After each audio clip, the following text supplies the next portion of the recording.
Today, the Jews are commemorating the month of Av, the 9th of Av. And let's find out what it is, and let's talk about it today. It is a month of 30 days, Av, or Ab, as in father, usually occurs in July through August on the Gregorian calendar. The Babylonian Talmud, Ta'anit 29a, states that when we enter the month of Av, our joy is diminished. Well, that would be an understatement. So, why am I saying that would be an understatement? Let's have a look.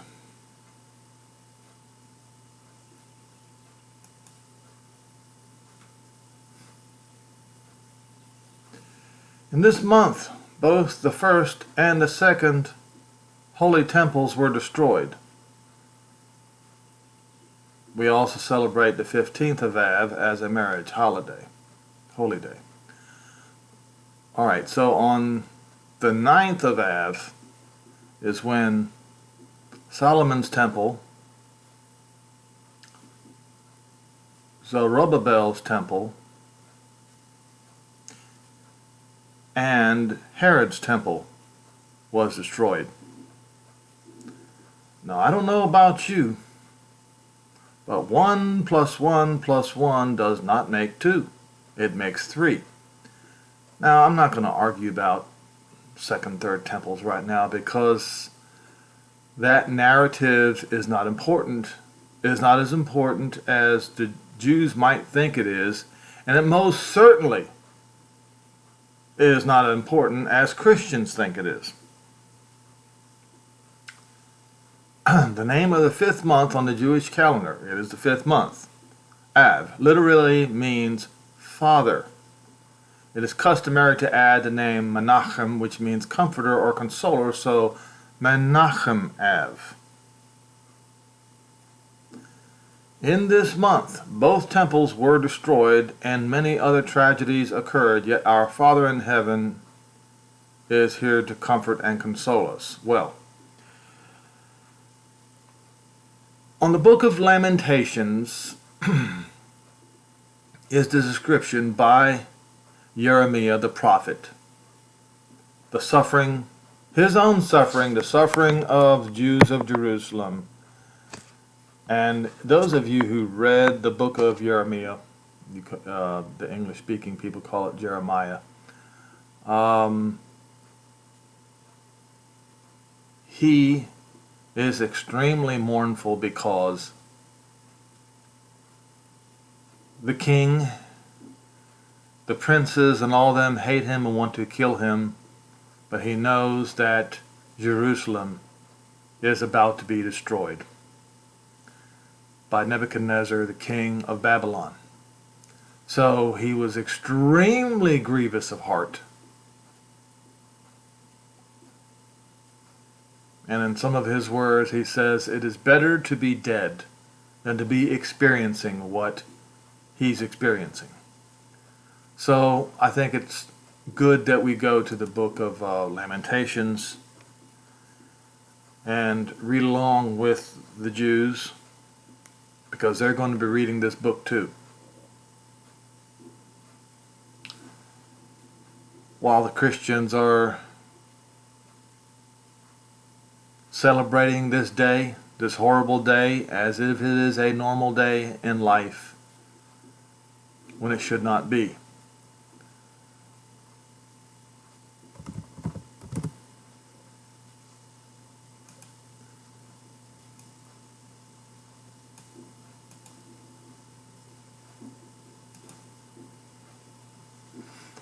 I want you to listen to a few things very carefully. Those of you who are Bible scholars, you're going to pick up some things immediately.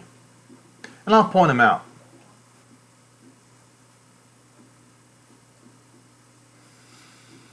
How does the city, that would be Jerusalem, sit solitary? It was full of people. She has now become a widow. That's Jerusalem. Many Bible scholars are going to notice the same kind of language in the book of Revelation that is going to happen to Rome. Same language. She was great among the nations, among the Goyi. In other words, the nations looked at Jerusalem, saw that Jerusalem was great, and was a queen, was a Sarah, means princess or queen, among the provinces. And now she's become a slave.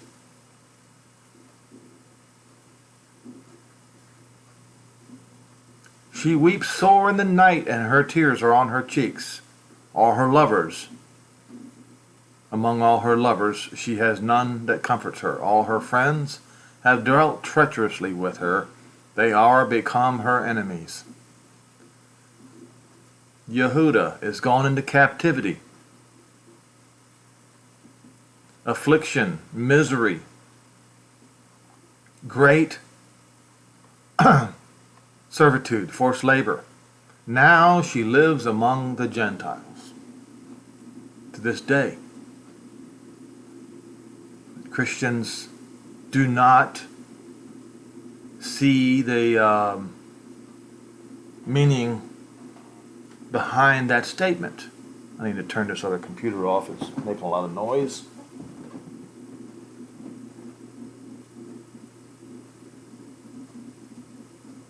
So as long as all the Jews, as long as any Jew, or even any Israelite, is dwelling among the Gentiles, they are in captivity, they are in affliction. Then she finds no rest. All her persecutors overtook her and caused her distress.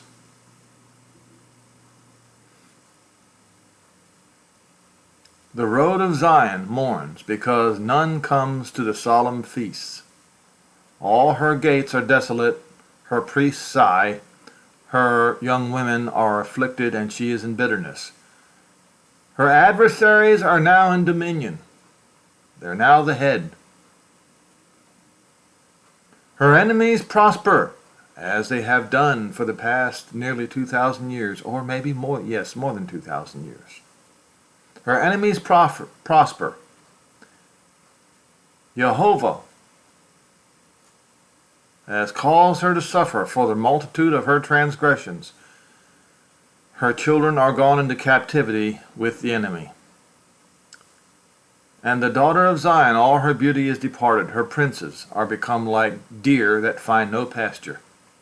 And they are gone, they're without strength in front of the pursuer.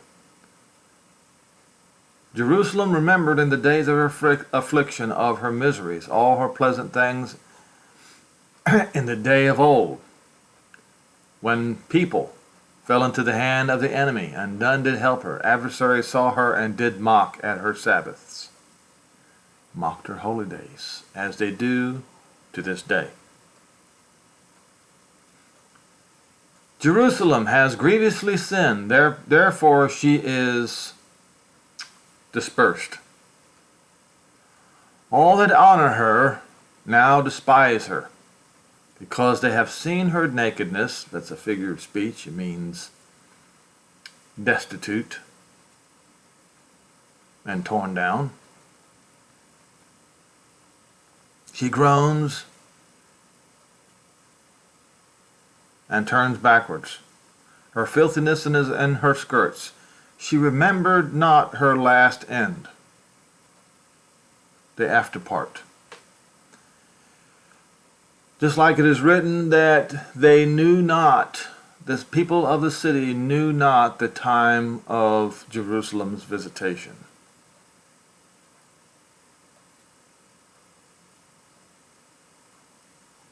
Therefore, she has come down. We use the word wonderfully in a different way today, astonishingly. She has come down in an astonishing fashion. Jehovah, look at my affliction, because the enemy has magnified itself. And they have. They have even called themselves a spiritual Israel.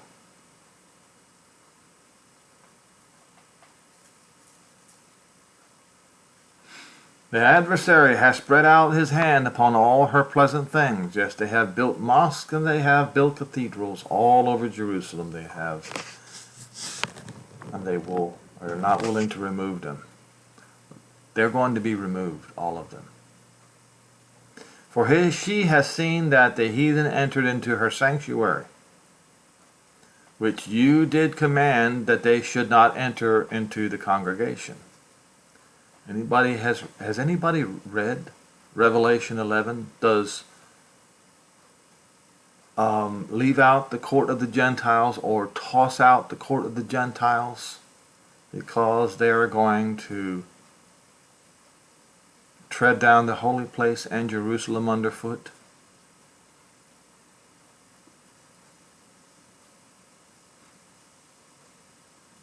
The people groan and they seek bread.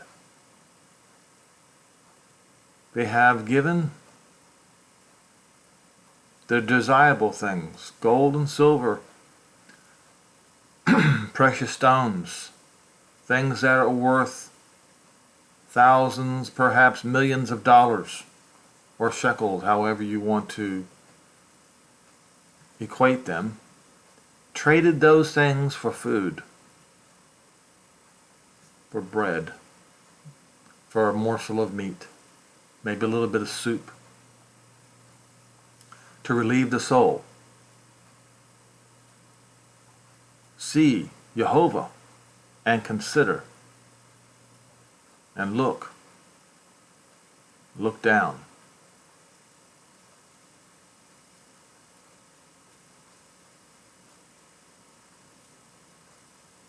Those who pass by, look and see if there is any sorrow like unto this kind of sorrow that Jerusalem has suffered, which is done unto me. Or I should say, which Jehovah, not done unto me, which Jehovah has afflicted in the day of his fierce anger. Yes, that was the day of wrath upon Jerusalem. And there were not one, but two.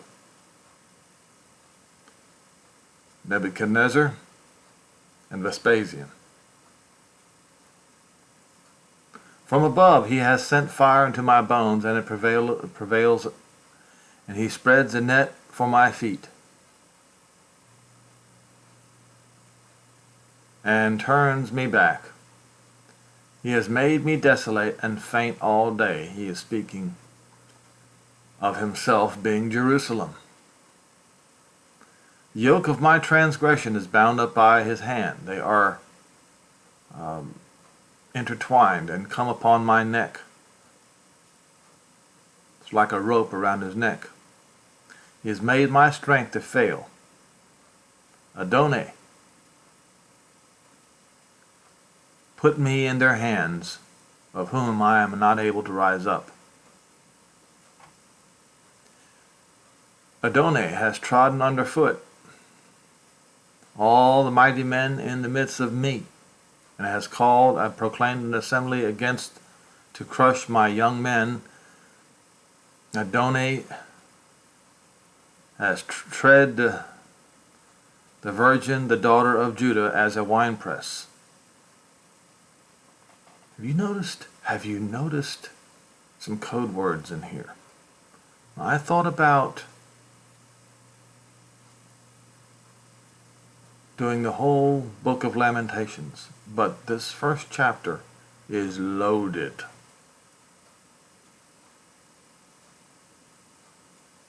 And I would be remiss if I did not point out the similarities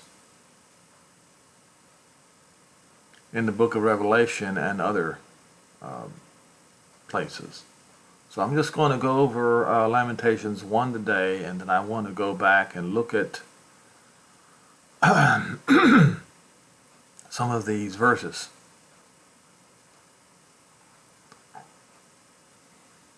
Because of this I weep, and the tears run down my face because, and it doesn't say because the Comforter, it just says, I try to console myself, to relieve my soul is far from me. My children are desolate because the enemy has prevailed. Zion spread forth her hands, and there is none to comfort her. Jehovah commanded concerning Jacob that his adversaries should be round about him. Jerusalem is as a menstruous woman among them. Jehovah is righteous.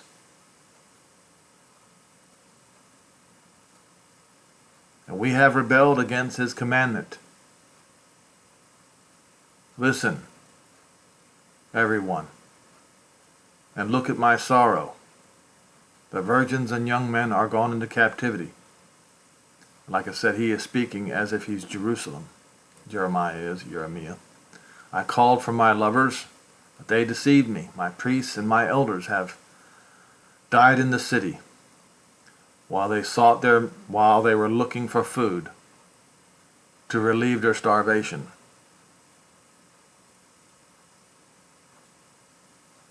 See, Jehovah, the distress.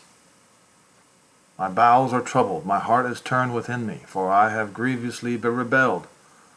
Abroad the sword bereaves, at home there is death. They have heard that I sighed, there is none to comfort. The enemy, the foe, has heard my trouble. They are glad, they are happy that you have done this, and you will bring the day. Now, listen, folks. It is extremely unfortunate that the Christians refuse to read the book of Lamentations. The Christians should be the ones mourning today. The Christians today should be the ones wearing sackcloth and fasting. I want to start this again. Hear my groans and comfort me. All your enemies have heard of my trouble. They are happy that you have done this. You will bring the day that you have called, and the very same thing that has happened to me, Jerusalem, shall happen to them. Just like it says, and it says, and they shall be like unto me. They shall be like. How do you know this is true? Verse 22. Let all their wickedness come before you, and do unto them as you have done unto me, for all my transgressions. For my sighs are many, and my heart is faint. All right.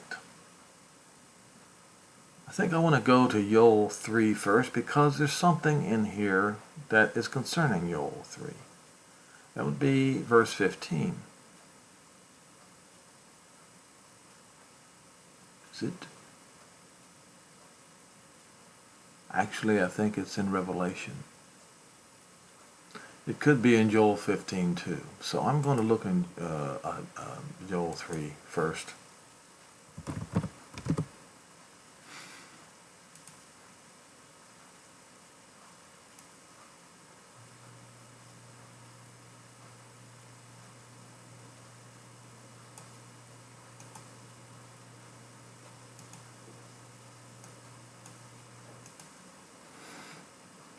And if it's not there, I'll just go to the book of Revelation.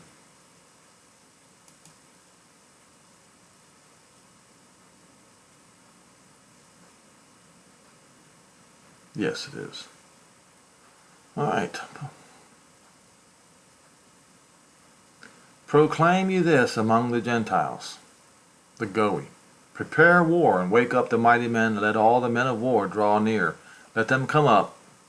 Beat your plowshares into swords, and your pruning hooks into spears, and let the weak say, I am strong. Assemble yourselves and come all you Gentiles. That's what it says. And gather yourselves together round about there. Now cause your mighty ones to come down to Jehovah.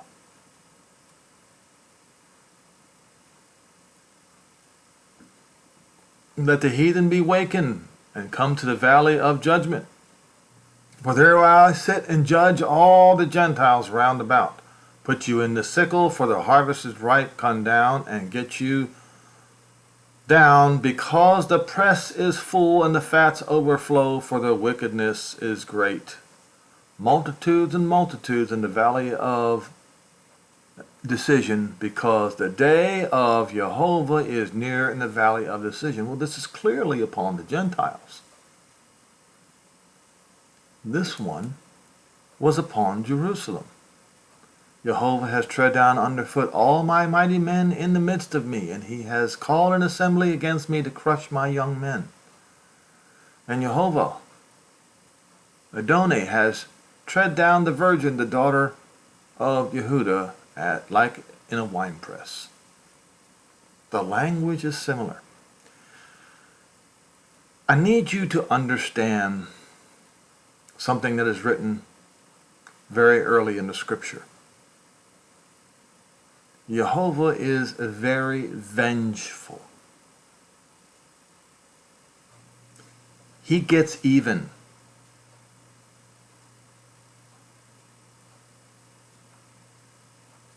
He repays. Let me say again, he is full of vengeance. He remembers everything that was done to the Jews, that was done to his holy city, Jerusalem. He's not forgetting. We can go to, you know, the one in Revelation where it talks about this very thing, where the wine press was tread.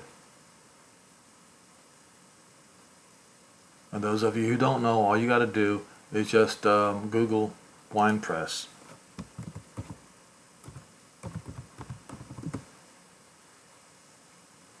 And the wine press was trodden outside the city, and the blood that flowed from it was as high as the horse's bridle,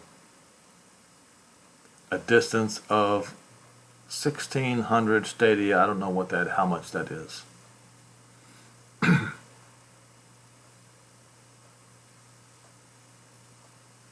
It's also mentioned in Isaiah 63. Right? Now, I want to address this.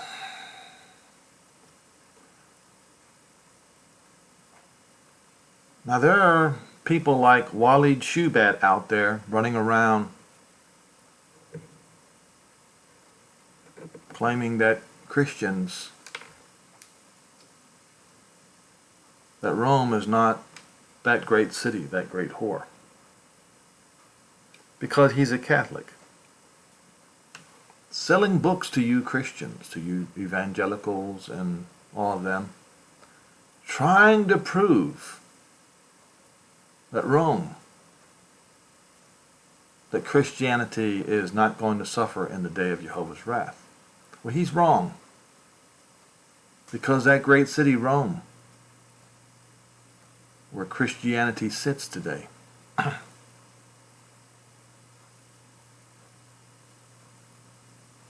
there must be vengeance, full vengeance paid upon that city. It has to be. How does that city sit solitary that was full of people? That was Jerusalem. She became a widow. That's right. She was great. Among the Gentiles saw her as great. And a princess, a noble lady among the provinces, and she suddenly became a servant. A queen.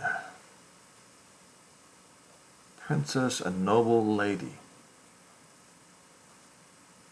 Lady, princess, a queen. Now we go to the book of Revelation, and we see what happens to the one who made her desolate.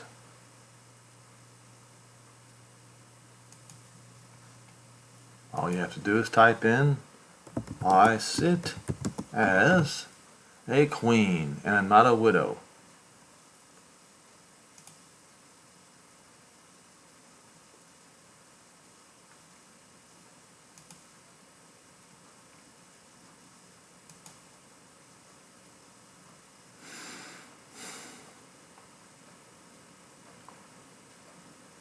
And after these things I saw another messenger come down from heaven, having great power, and the earth was lit by the messenger's glory. And he cried mightily with a strong voice, saying, Babylon the Great. Why would he call it Babylon the Great? Because Rome did exactly what Babylon did. Destroyed Jerusalem. But there's something interesting about this. You see,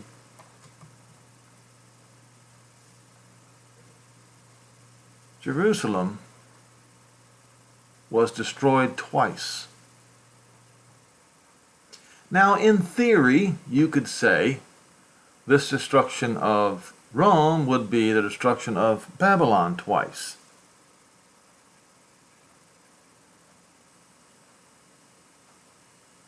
I'm not so sure, and I'll get to that in a few minutes. Babylon is fallen, is fallen. He even says it twice. He even says it twice. But it says it twice. Well, I'm not sure. Yeah, it says it twice in the book of Jeremiah as well. And you can look it up. You can read where it says Babylon is fallen, is fallen. And I think you'll see it twice.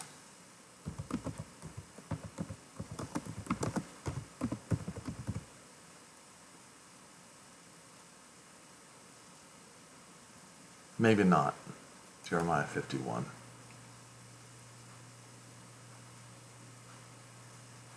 It's written somewhere else. I think it's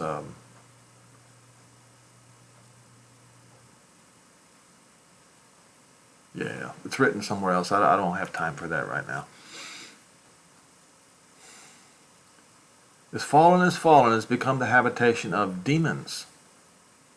Yes. All the sculptures that you see in Rome, in particular, Jesus is a demon. The Christians worship demons.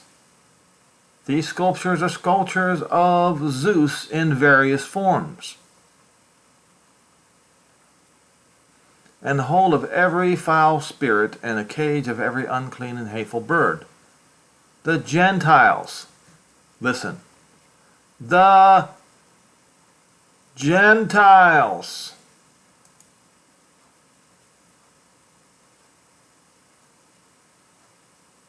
all the Gentiles have drunk of the wine of the wrath of her fornication.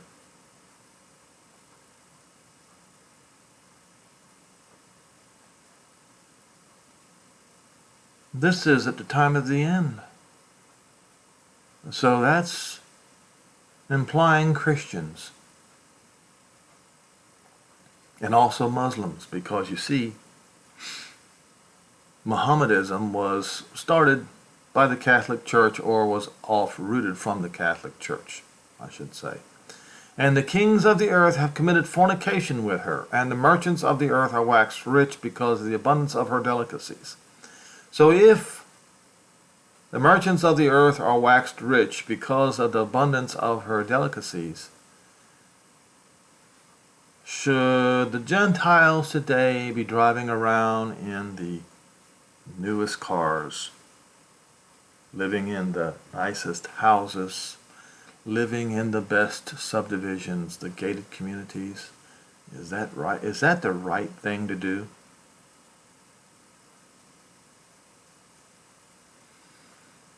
Well, if you read the book of James, you'll find out it is not the right thing to do. It is the wrong thing to do.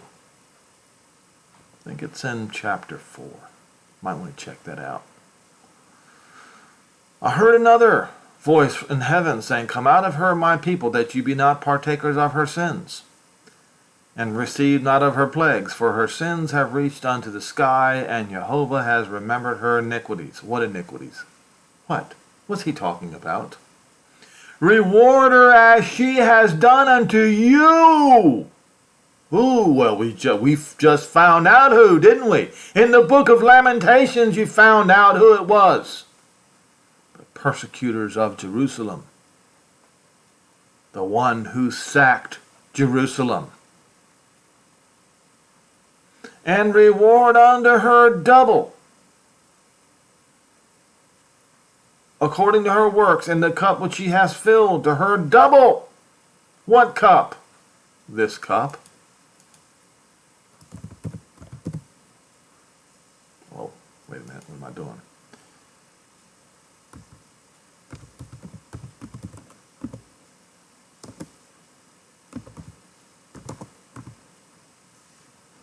This cup. See, you Christians, you cannot escape the truth here. This cup right here. You see, folks, in this picture, Ecclesia is the queen. And she has a cross / scepter in one hand and a golden cup in the other. And there is Synagogue, the Jew, as the slave woman. Now, if Christianity calls itself Ecclesia, and it raises herself up higher in stature than that slave woman, Synagogue, Judah, then the shoe fits. If the shoe fits, it must be worn. If the shoe fits, she must wear it.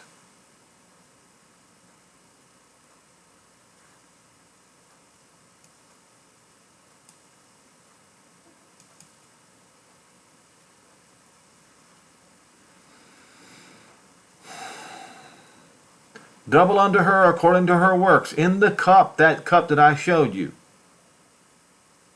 which she has filled to her double. How much she glorified herself. James 4, anyone? Maybe I should go to James 4. Maybe that would be a good idea.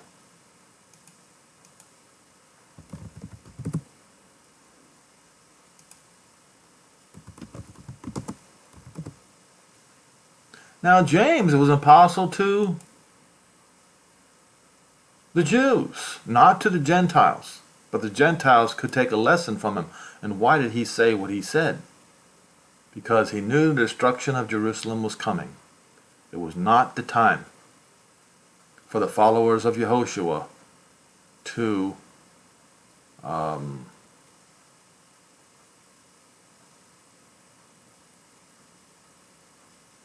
where is this?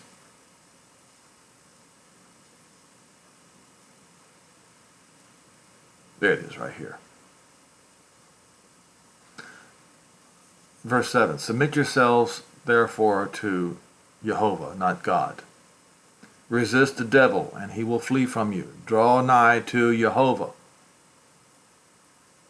James did not speak English or German. He spoke Hebrew. He did not say the word God. He said Jehovah, and he will draw unto you. Cleanse your hands, you sinners, and purify your hearts, you double-minded. Be afflicted, mourn and weep, and let your laughter be turned to mourning, and your joy into heaviness. Humble yourself in the sight of Jehovah, so that he will lift you up. Okay? This is what the instructions that James gave to the Hebrews in those days. He saw affliction coming. And when Jehovah brings wrath, he does not afflict the afflicted. He afflicts this kind of thing. Verse 7 in Revelation 18, how much she has glorified herself and lived deliciously, so much torment and sorrow give to her. Because she said in her heart, I sit as a queen and am no widow and shall see no sorrow.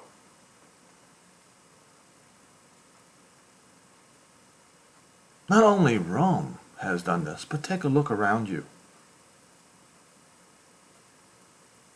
Every major city around the world has done this.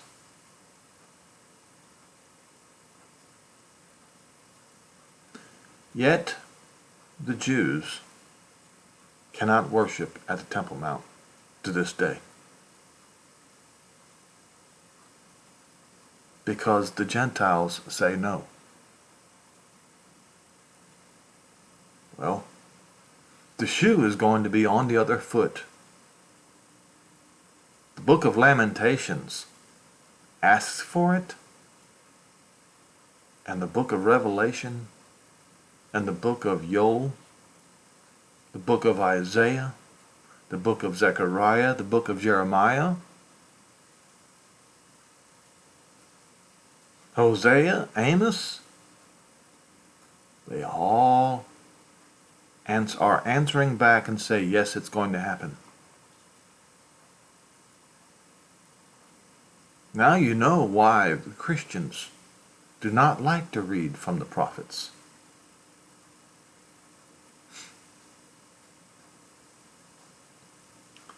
Therefore, all her plagues will come in one day, death, mourning, and famine, and she shall be utterly burned with fire, because strong is Jehovah Elohim who judges her. Yes, he's going to remember her iniquities, her sins. He does not forget. Especially when she jacks herself up above synagogue in this way.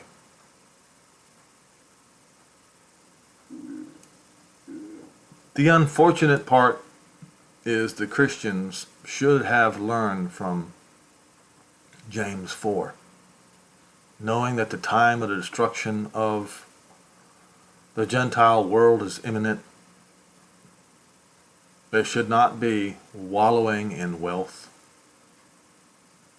and blood money as they do to this day.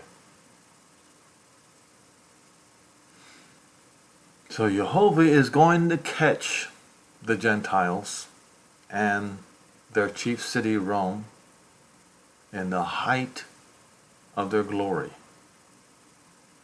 in the height of their wealth,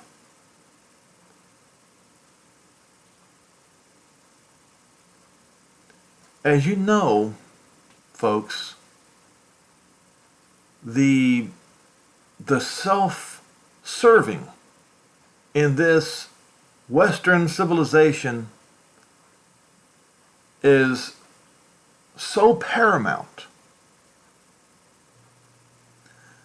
that nations like the United States borrow against future generations so that they live in the latest and greatest accoutrements in the lap of luxury that they possibly can. That is wrong. And when they're in their height of all of this excess, this Gentile world is going to be taken down at once, smashed down to the ground, fallen from the greatest of heights.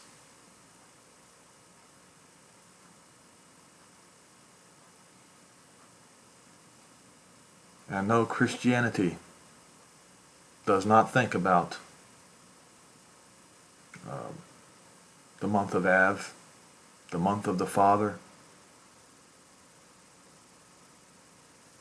and especially not today, the 9th of Av, the 9th. The 9th day of the 5th month. Well, let me tell you what's going to happen on the 9th day of the 5th month.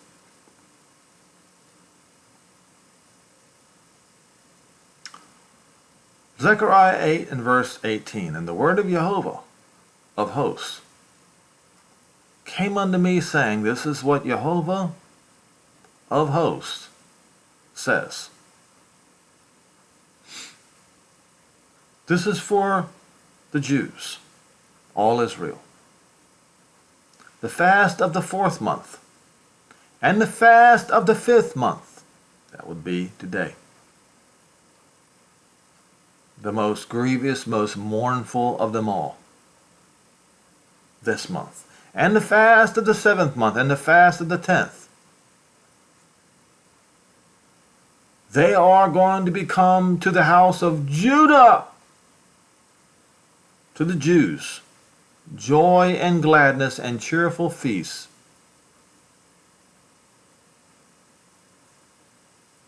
Love, truth, and peace. That's right. Let me say that again. To you Jews out there who are mourning the destruction of Jerusalem, the day is coming when the fast of the 5th month and all the fasts shall be to the house of Yehudah, joy, gladness, cheerful feasts of love, truth, and peace. Jehovah says this: